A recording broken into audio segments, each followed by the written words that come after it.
Hello दोस्तों, नमस्कार, जय माता दी। आप सभी का स्टडी विद अजय पर फिर से स्वागत है।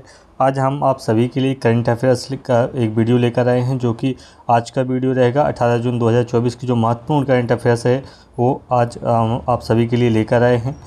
अगर वीडियो को पूरा अंत तक जरूर देखिएगा, ये परीक्षा की दृष्टि से काफ़ी महत्वपूर्ण होने वाला है। वीडियो अगर आपको अच्छा लगे तो वीडियो को लाइक कीजिएगा, चैनल को सब्सक्राइब जरूर कीजिएगा। चलिए शुरू करते हैं आज का वीडियो, जो कि करंट अफेयर्स का वीडियो है। काफ़ी महत्वपूर्ण इसमें प्रश्न आप सभी के लिए हम लेकर आए हैं। तो सबसे पहला जो प्रश्न हम यहाँ पर देखेंगे, सबसे पहला जो प्रश्न है उसमें है मिशन निश्चय के संदर्भ में निम्नलिखित में से कौन से कथन जो है सही हैं, तो उस पर विचार कीजिए। तो पहला दिया हुआ है, पश्चिम बंगाल पुलिस द्वारा मिशन निश्चय शुरू किया गया है।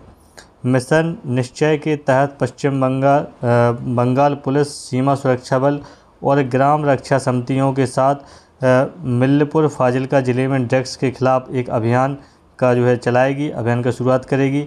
तीसरा जो विकल्प है उसमें दिया हुआ है, इस मिशन का जो मुख्य उद्देश्य है वह ड्रग्स के खतरे को रोकने के लिए सामुदायिक भागीदारी को बढ़ावा देता है। इसके उत्तर इसमें से बताना है आपको कि इसका उत्तर केवल एक है, केवल दो और तीन है, केवल तीन या उपरोक्त सभी। इसमें से जो तीन विकल्प दिए हुए हैं कौन सा इसमें से सही है, इसको आपको यहाँ पर बताना है। तो इसका जो उत्तर हो जाएगा, इसका उत्तर हो जाएगा केवल तीन इसका उत्तर हो जाएगा। इसका डिस्क्रिप्शन हम देख लेते हैं कि इसका उत्तर तीन यहाँ पर क्यों हो जाएगा। तीन यानी देखिए, सबसे पहले हम इसको देख लेते हैं कि ये जो मिशन है इसका जो मुख्य उद्देश्य है, तीसरा सही है, तो इसका जो मुख्य उद्देश्य है वह है ड्रग्स के खतरे को रोकने के लिए सामुदायिक जो भागीदारी है उसको बढ़ावा देना। इस मिशन का जो है मुख्य उद्देश्य है। मिशन का नाम क्या है? मिशन निश्चय। मिशन निश्चय जो है इसका उद्देश्य है। अब हम इसको विस्तार से यहाँ पर देख लेते हैं। देखिए, सामुदायिक भागीदारी को बढ़ाना, वो ऑप्शन 3 है जो उसका उत्तर हो गया है। इसके अलावा यह बंगाल पुलिस के द्वारा चालू नहीं किया गया है, यह किया गया है किसके द्वारा? पंजाब पुलिस के द्वारा इसको चालू किया गया है। मिशन निश्चय के तहत जो है पंजाब पुलिस सीमा सुरक्षा बल और ग्राम रक्षा समितियों के द्वारा ड्रग्स के खिलाफ यहाँ पर एक अभियान चलाया जाएगा और इसमें जो है सामुदायिक भागीदारी को इसमें बढ़ाया जाएगा। ये हो गया है पहला प्रश्न। इसके बाद देखते हैं अगला प्रश्न, परीक्षा की दृष्टि से कौन सा जो है महत्वपूर्ण है। अगला प्रश्न है, अपना स्वयं का गहरे समुद्र मिशन शुरू करने वाला छठवां देश कौन सा इसमें से बना है?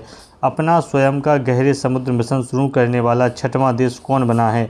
तो देखिए, आप ऑप्शन है आपके सामने, जापान, इटली, अमेरिका या भारत।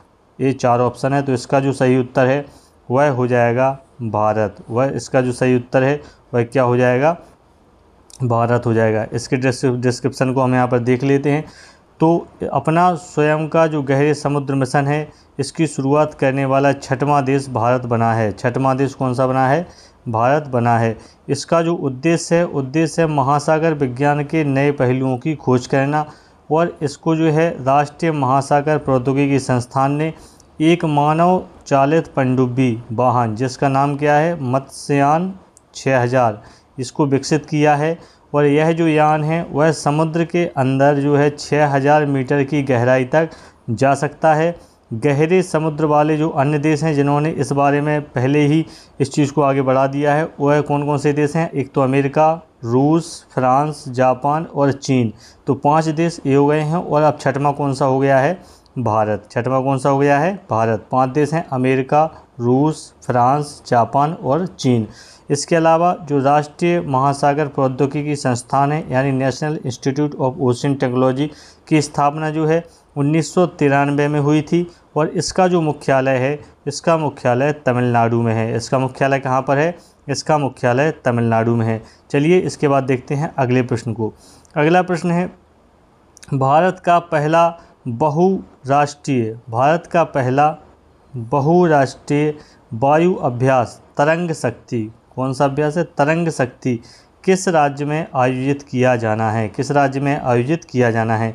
तो आपके सामने ऑप्शन है, राजस्थान, पश्चिम बंगाल, गुजरात और असम। तो आप बताइए इसमें से कहाँ पर इसका आयोजन जो है किया जाना है? तो इसका जो सही उत्तर है वह हो जाएगा ये ऑप्शन, यानी भारत का जो पहला जो अभ्यास है यह कहाँ पर किया जाना है वायुसेना का? राजस्थान में।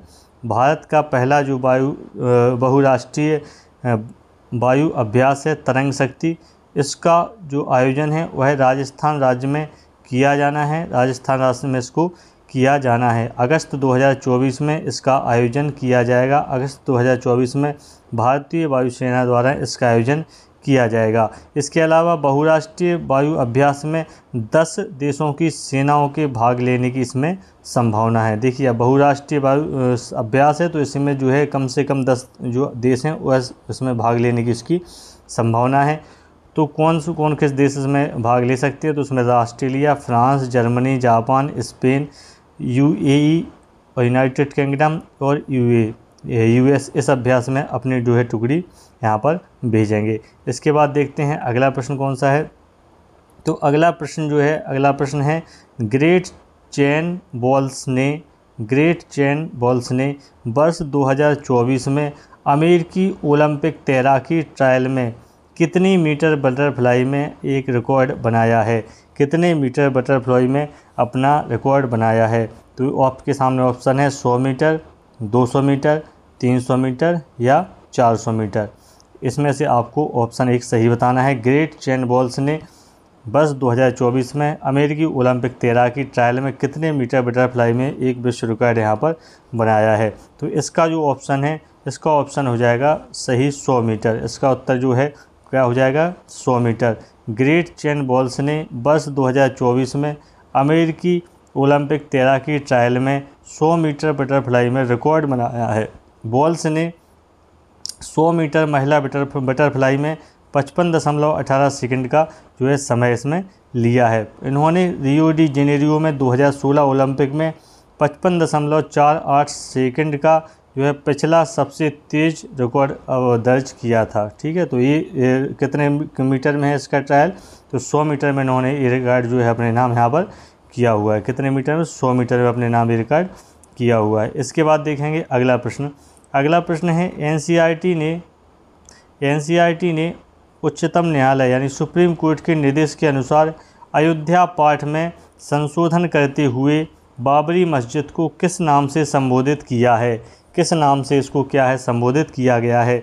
तो ऑप्शन ए है 3 गुंबद वाली संरचना, ऑप्शन आपका बी हो जाएगा 2 गुंबद वाली संरचना, ऑप्शन सी हो जाएगा 1 गुंबद वाली संरचना और डी हो जाएगा इनमें से कोई नहीं।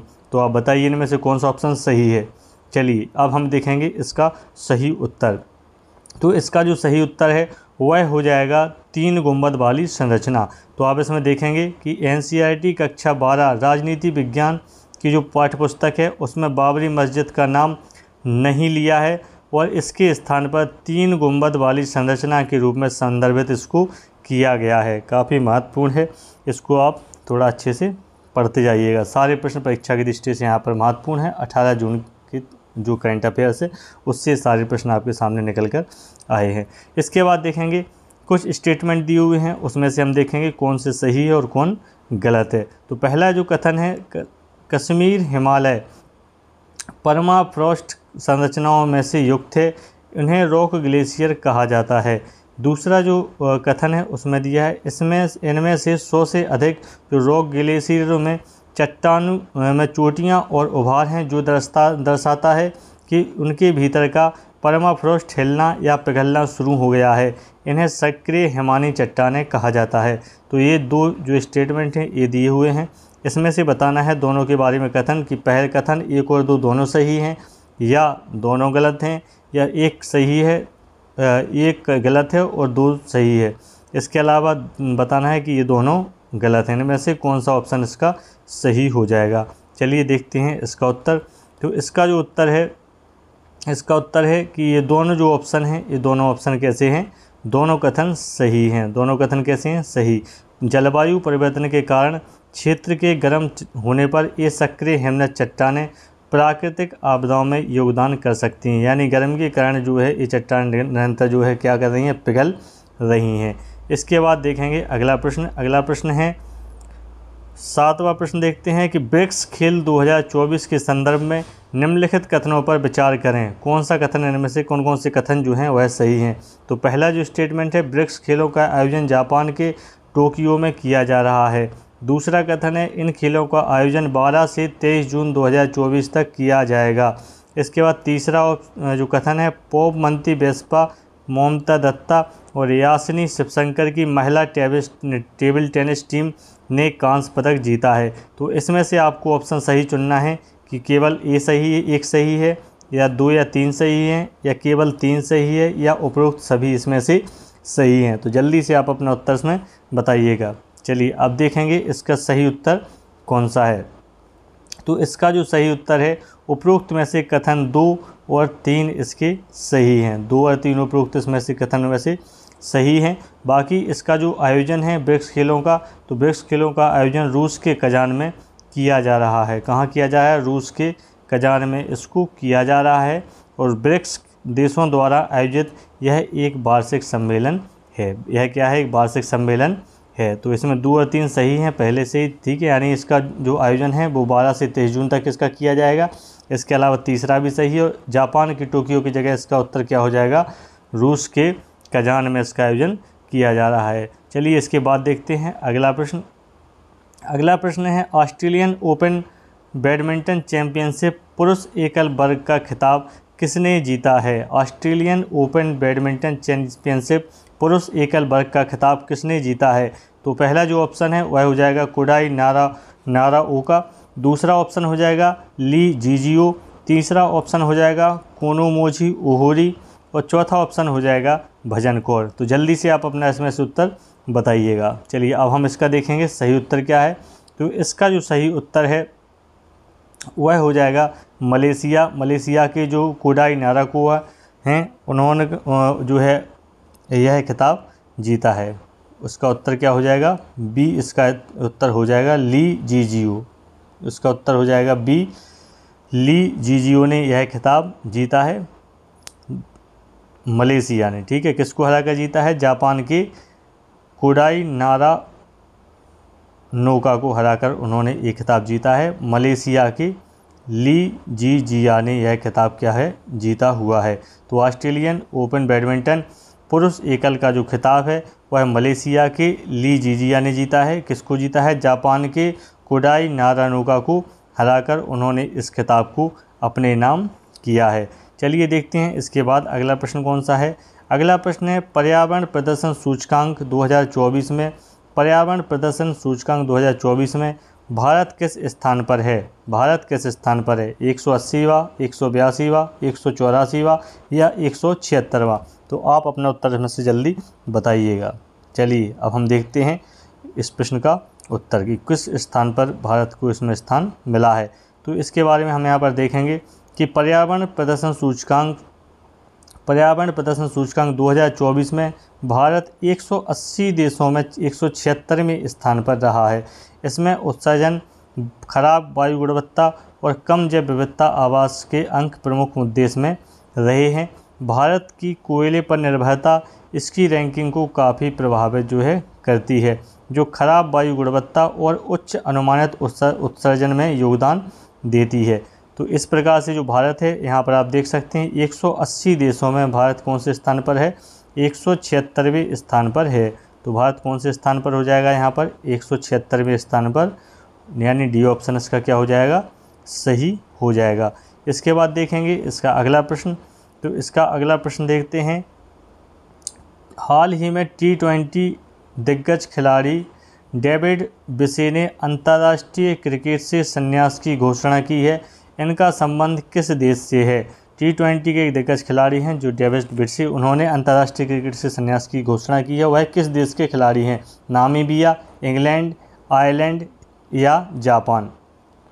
नामीबिया, इंग्लैंड, आयरलैंड या जापान? आप जल्दी से अपना इसका उत्तर बताइएगा। चलिए अब हम देखेंगे इसका सही उत्तर। तो इसका जो सही उत्तर है उसको हम देखते हैं।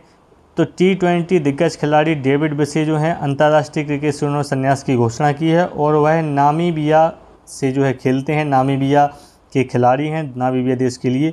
और नामीबिया जो है 4 मैचों में से सिर्फ एक ही मैच अभी T20 वर्ल्ड कप में जीत पाया है, और सुपर 8 के लिए क्वालिफाई करने में उसमें असफल रहा है। जबकि इनके जो पूल है उसमें से ऑस्ट्रेलिया और इंग्लैंड की जो टीम है वह सुपर 8 के लिए क्वालिफाई यहाँ से कर चुकी है। तो डेविड विसे जो जिन्होंने संन्यास की घोषणा की है वह कौन से देश के हैं?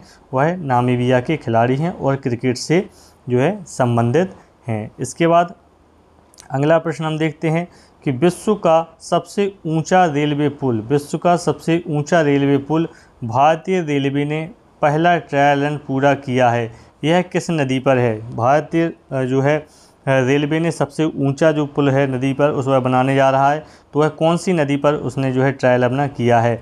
झेलम नदी, चिनाब नदी, सिंधु नदी या सतलज नदी? तो आप जल्दी से इसमें से आपको अपना उत्तर उसमें से बताइएगा कि कौन सी वो नदी है जिस पर भारतीय रेलवे ने जो है अपना ट्रायल यहाँ पर किया हुआ है। तो इसको हम देखेंगे, तो इसका उत्तर हो जाएगा बी यानी चिनाब नदी। इसका उत्तर हो जाएगा बी यानी चिनाब नदी। तो इसको हम यहाँ पर देख लेते हैं।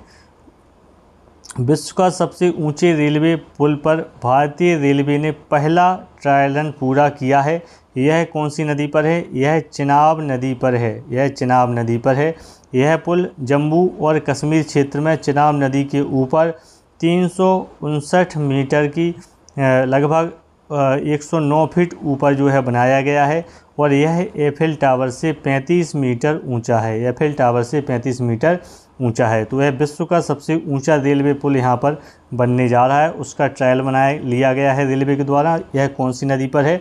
तो यह चिनाब नदी पर है और एफिल टावर से भी यह 35 मीटर क्या है, ऊंचा है। चलिए इसके बाद देख लेते हैं अगला प्रश्न। अगला प्रश्न है, बेनसर वन्यजीव अभयारण्य में जंगल की आग को नियंत्रित करने के लिए M-17 हेलीकॉप्टर किसने तैनात किया है? M-17 हेलीकॉप्टर किसने तैनात किया है? भारतीय वायुसेना, भारतीय नौसेना, भारतीय थल सेना या NDRF? किसके द्वारा इसको तैनात किया गया है बेनसर वन्यजीव अभयारण्य में जंगल की आग को नियंत्रित करने के लिए? चलिए तो इसका उत्तर देख लेते हैं। इसका उत्तर है बेनसर वन्यजीव अभयारण्य में जंगल की आग को नियंत्रित करने के लिए M-17 हेलीकॉप्टर भारतीय वायुसेना द्वारा तैनात किया गया है और यह जो है उत्तराखंड राज्य में स्थित एक संरक्षित क्षेत्र है। बेनसर जो है कहाँ पर है? तो यह उत्तराखंड क्षेत्र में एक संरक्षित क्षेत्र है। यह हिमालय के कुमाऊं क्षेत्र में उत्तराखंड के अल्मोड़ा जिले में लगभग 33 किलोमीटर उत्तर में यह स्थित है। तो कौन से राज्य में है बेनसर? तो बेनसर हो जाएगा उत्तराखंड राज्य में है, जहाँ पर ये जंगल में आग लगी थी। भारतीय वायुसेना ने M-17 हेलीकॉप्टर जो है भेजा था, ठीक है, इसके बचाव के लिए। चलिए देखते हैं अगला प्रश्न। अगला प्रश्न है, ये काफ़ी इम्पोर्टेंट प्रश्न है क्योंकि ये पहली बार यहाँ पर होने जा रहा है। काफ़ी इम्पोर्टेंट है कि T20 वर्ल्ड कप 2024 में एक मैच में जो है चारों ओवर मेडन फेंकने वाले पहले गेंदबाज कौन बने? ये काफ़ी इम्पोर्टेंट प्रश्न यहाँ से आपको बन जाएगा। चारों ओवर जो थे वह मेडन यहाँ से फेंक दिए हाल ही में जो वर्ल्ड कप चल रहा है उसमें। तो इसका उत्तर क्या होगा? Jasprit Bumrah, Trent Boult, Lockie Ferguson या शाहनशाह अफरीदी? तो जल्दी से आप इसका उत्तर बताइएगा। चलिए अब हम देखेंगे इसका सही उत्तर। तो इसका सही उत्तर हो जाएगा, सही उत्तर इसको हम देखेंगे तो सी ऑप्शन इसका सही हो जाएगा कि T20 वर्ल्ड कप 2024 में एक ही मैच में चारों मेडन ओवर फेंकने वाले पहले गेंदबाज कौन हैं? तो ये हो जाएंगे लॉकी फर्ग्यूसन। लॉकी फर्ग्यूसन पहले गेंदबाज हैं जिन्होंने चारों ओवर जो है मेडन यहाँ पर फेंके हैं। तो कौन सी टीम के खिलाफ इन्होंने फेंके हैं? तो पापुआ न्यू गिनी के खिलाफ इन्होंने यह रिकॉर्ड बनाया है, ठीक है। फर्ग्यूसन ने ICC वर्ल्ड कप T20 में सबसे किफ़ायती गेंदबाजी का रिकॉर्ड अपने नाम यहाँ पर किया है। लॉकी फर्ग्यूसन T20 अंतर्राष्ट्रीय क्रिकेट मैच में एक ही मैच में चारों ओवर मेडन फेंकने वाले दूसरे गेंदबाज यहाँ पर जो है बन गए हैं। कनाडा के शान बिद जफर ने वर्ष 2021 में पनामा के खिलाफ जो है चारों ओवर जो है मेडन फेंके थे। तो अभी 2024 के वर्ल्ड कप की बात करें तो 2024 के वर्ल्ड कप में ये पहले गेंदबाज हैं, जबकि यदि टोटल की बात करें तो टोटल यह दूसरे गेंदबाज यहाँ पर बन गए हैं। इससे पहले कनाडा के एक खिलाड़ी ने मेडन ओवर चारों फेंक दिए थे, ठीक है। तो ये एक इम्पोर्टेंट प्रश्न आपके लिए यहाँ से बन जाता है। इसके बाद देखते हैं अगला प्रश्न। अगला प्रश्न देखेंगे कि किस अरब देश के अमेरिका के साथ जो है 50 वर्ष पुराने पेट्रो डॉलर एग्रीमेंट रिन्यू नहीं किया है, जिससे डॉलर का वर्चस्व पर खतरा पैदा हो गया है? कौन सा देश है जिसने अपना जो है एग्रीमेंट रिन्यू नहीं किया है? ईरान, इराक, ईरान, कुवैत और सऊदी अरब, इनमें से कौन सा है जिसने एग्रीमेंट को क्या है, रिन्यू नहीं किया है? तो इसका उत्तर हम यहाँ पर देख लें तो इसका उत्तर हो जाएगा सऊदी अरब। सऊदी अरब देश ने अमेरिका के साथ अपना जो 50 साल पुराना पेट्रो डॉलर समझौता था उसको रिन्यू नहीं किया है। तो यह समझौता 8 जून 2024 को क्या हो गया, समाप्त हो गया है। इसके रिन्यू होने की संभावना क्या है, कम बताई जा रही है। इस डील या करार के समाप्त होने के बाद सऊदी अरब अपना तेल किसी भी मुद्रा में बेच सकता है। इसके बाद क्या होगा कि जो सऊदी अरब है वह अपना जो तेल होगा वह किसी भी मुद्रा में यहाँ पर बेच सकता था। अभी जो वो है अपना तेल है वह कौन सी भी किस्म बेचता था, यहाँ पर डॉलर में बेचता था। यह निर्णय 1972 में स्थापित पेट्रो डॉलर प्रणाली में एक महत्वपूर्ण कदम है, जब अमेरिका ने अपनी मुद्रा को सीधे सोने से जोड़ना बंद कर दिया था। तो इस तरीके से ये प्रश्न भी यहाँ पर एक इम्पोर्टेंट प्रश्न हो जाता है। इसके बाद देखते हैं अगला प्रश्न। अगला प्रश्न है, गंगा दशहरा का त्यौहार मुख्य रूप से कहाँ मनाया जाता है? गंगा दशहरा का त्यौहार मुख्य रूप से कहाँ मनाया जाता है? हरिद्वार, भोपाल, झांसी या गोरखपुर? हरिद्वार, भोपाल, झांसी या गोरखपुर? बताइए इसमें से सही उत्तर कौन सा है। चलिए इसका सही उत्तर देख लेते हैं। इसका सही उत्तर है हरिद्वार। तो देखिए आप, गंगा दशहरा का जो त्यौहार है मुख्य रूप से हरिद्वार में मनाया जाता है, और अन्य शहरों में जहाँ भी और भी शहर हैं जहाँ यह मनाया जाता है, उसमें से बनारस, वाराणसी, ऋषिकेश और प्रयागराज। यह उत्तर प्रदेश, उत्तराखंड, बिहार और पश्चिम बंगाल राज्यों में मनाया जाता है। ज्येष्ठ शुक्ल के 10वें दिन को जो है दसवीं दशहरा कहा जाता है। तो आज के ये महत्वपूर्ण प्रश्न थे जो हम आप सभी के लिए यहाँ पर लेकर आए थे। उम्मीद है ये वीडियो आपका अच्छा लगा होगा। अगर वीडियो अच्छा लगा हो तो लाइक कीजिए, शेयर कीजिए और सब्सक्राइब कीजिए। जल्द ही मिलेंगे नेक्स्ट वीडियो में कुछ महत्वपूर्ण करंट अफेयर्स लेकर। धन्यवाद। जय माता।